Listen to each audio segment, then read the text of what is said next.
A 436-foot steel freighter sank in Lake Superior in just 16 to 20 minutes, and its wreck has never been found to date. In August 1912, James Gayley entered the lake carrying coal loaded in Buffalo after passing through the Sioux Locks.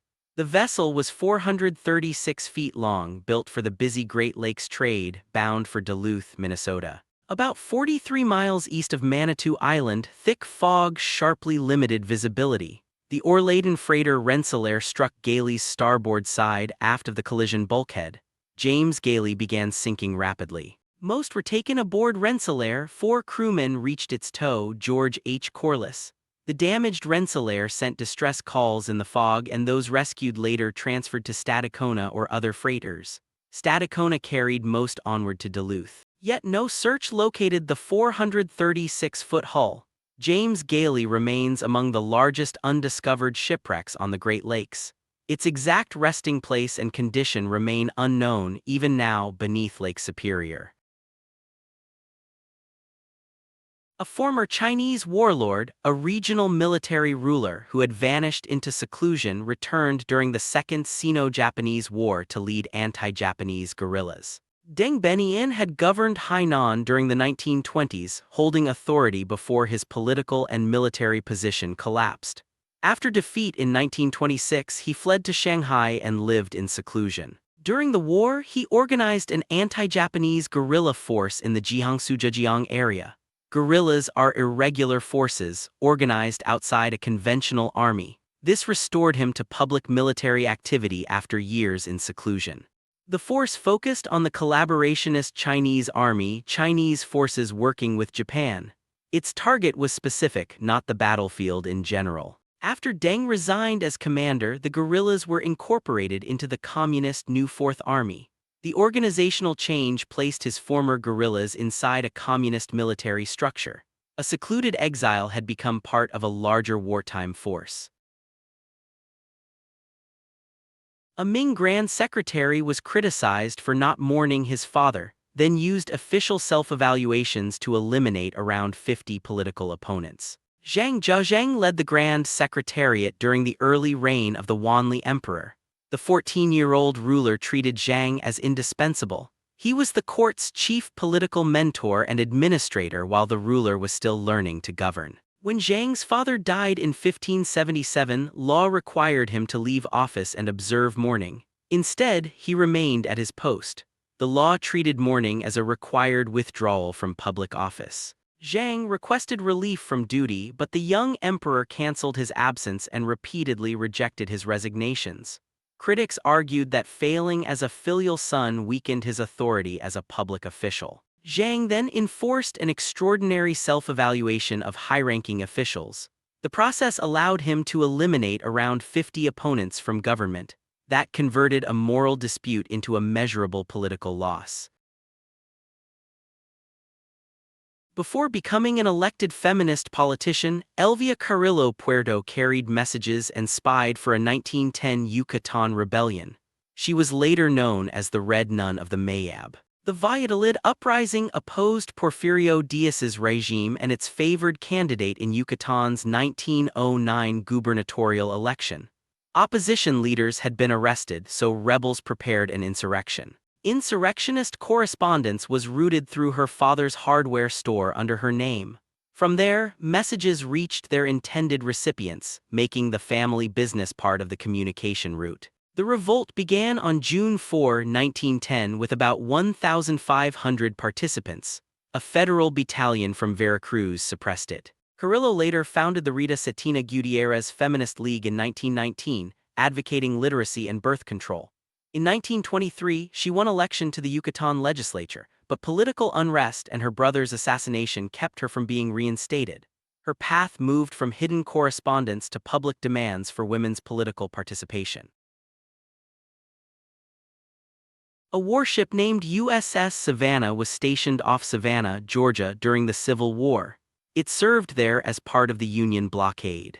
USS Savannah was a Potomac-class frigate launched in 1842. The Navy named her for the Georgia city, linking the vessel to its future station offshore. In July, after the Civil War began, the Navy assigned her to the Atlantic Blockading Squadron. The squadron organized Union ships along the coast to restrict Confederate access by sea. That decision stationed Savannah off its namesake city, where the ship helped maintain the blockade. The assignment was part of a wider naval effort, not one ship controlling the harbor alone. The result was a documented coincidence with a practical purpose. USS Savannah operated outside Savannah, Georgia, helping sustain the Union blockade of the Confederacy. A ship's name became an actual location on the wartime naval map. In Philadelphia, anti-Catholic mobs burned St. Augustine Church to the ground in 1844, and the Augustinians rebuilt it within 4 years, reversing a seemingly final loss. Opened in 1801, St. Augustine was the first institution founded in America by the Augustinian order. An adjoining rectory completed by 1806 supported the community's early Philadelphia presence. On May 6, 1844, anti-Catholic mobs burned the church during Philadelphia's nativist riots. The attack destroyed the order's first American foundation, rather than merely damaging a later parish. By November 1848, a new church had been completed and was consecrated by Francis Kenrick. It gave the friars a church in Philadelphia again within 4 years of the fire. Afterward, Augustinian friars took on additional parishes and apostolates in the Archdiocese of Philadelphia, Diocese of Albany, Archdiocese of Hartford, Diocese of Ogdensburg, and Archdiocese of Boston. They also entered the Archdiocese of Hartford, Diocese of Ogdensburg, and Archdiocese of Boston, extending the American community's institutional reach. A UFO contactee ran for president in 1960 and 1972. His platform promised universal health care, free college, poverty elimination, and government UFO information release. In 1972, he received 199 votes. Green built an organization around his claims of extraterrestrial contact. Founded in 1959, the Amalgamated Flying Saucer Clubs reached over 5,000 members across 24 countries at its peak. That platform entered politics through the Outer Space Party in 1960. Green promoted universal health care, free college education, eliminating poverty, releasing government UFO information, and banning atmospheric nuclear tests. In 1972, Green returned under the Universal Party, promoting universal economics. People received credits for contributions, shortages were allocated by those credits. The party also favored direct democracy over representative systems. Green appeared on the ballot only in Iowa and received 199 votes that year. The presidential campaign ultimately ended as a measurable result in just one state. Mary Karadja once opposed antisemitism. Later, she financed antisemitic organizations and supported a prototype plan to deport European Jews to Madagascar. She was a Swedish aristocrat, writer, and philanthropist who lived in several European countries. During World War I, she worked in relief and fled Belgium after German forces took the country. In the interwar period, her politics shifted toward Nazism and antisemitism. She used her resources to finance organizations holding those views, then founded the Christian Aryan Protection League.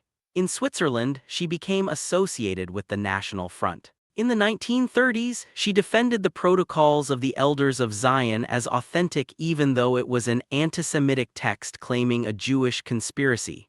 She also supported a prototype of the Madagascar Plan for mass deportation. Her son Konstantin later opposed Nazism. From his diplomatic post in Berlin, he assisted Jews fleeing the Holocaust.